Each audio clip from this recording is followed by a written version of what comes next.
Yang saya tangkap kalau berlakunya undang-undang perampasan aset ini bahwa harta yang dia dapat dengan indikasi yang dia melakukan korupsi itu yang akhirnya disita. Bukan hanya korupsi, tindak pidana. Jadi tindak pidana apa saja yang misalnya masyarakat sipil gitu ya. Rakyat sipil kan korupsi itu biasanya pejabat. Rakyat misalnya mengambil hartanya orang lain lalu dia lari gitu.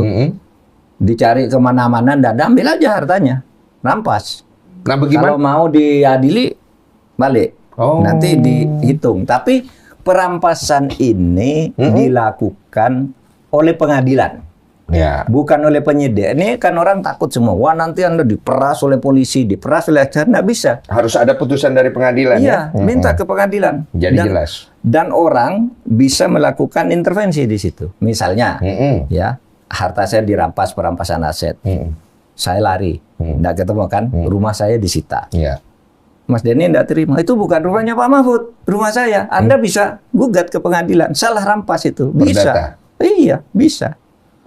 Jadi itu kan sebenarnya konsekuensi logis dari kita meratifikasi konvensi PBB tentang melawan korupsi,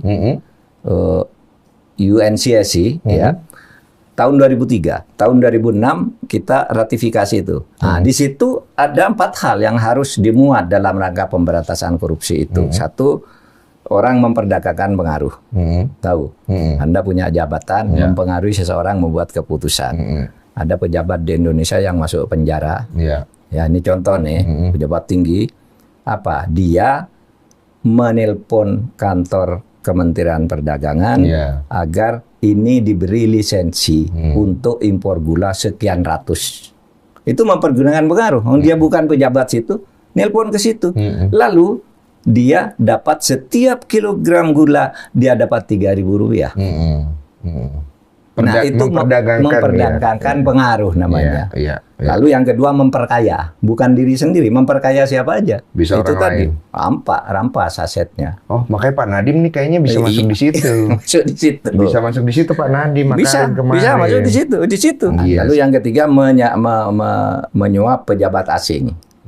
Atau menyuap pejabat internasional yang sedang bertugas di Indonesia atau orang sedang ke luar negeri karena ada bisnis apa dengan perusahaan, nyuap di situ.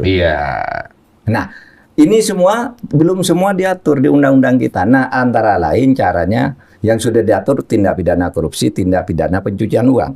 Nah, perampasan aset ini belum.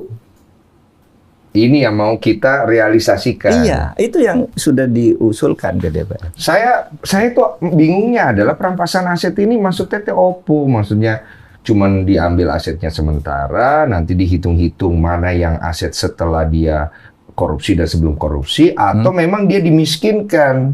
Ini yang saya bingung nih Pak. Kalau saya kan ngerasa gini Pak. Sekaligus dimiskinkan juga karena dugaan korupsi kan diambil dulu. Tetapi nanti putusan finalnya apakah aset ini betul-betul harus dirampas atau hanya sebagian atau harus dikembalikan sesudah tindak pidana pokoknya, tindak pidana korupsinya itu sudah diadili kalau itu menyangkut korupsi. Berarti ada potensi tidak dimiskinkannya juga ada dong? Oh, ada. Ada potensinya. Pokoknya yang bukan hasil korupsi kan tidak bisa. Kalau soalnya misalnya Anda jadi pejabat tahun 2015, padahal Anda sudah punya kekayaan sebelum 2015.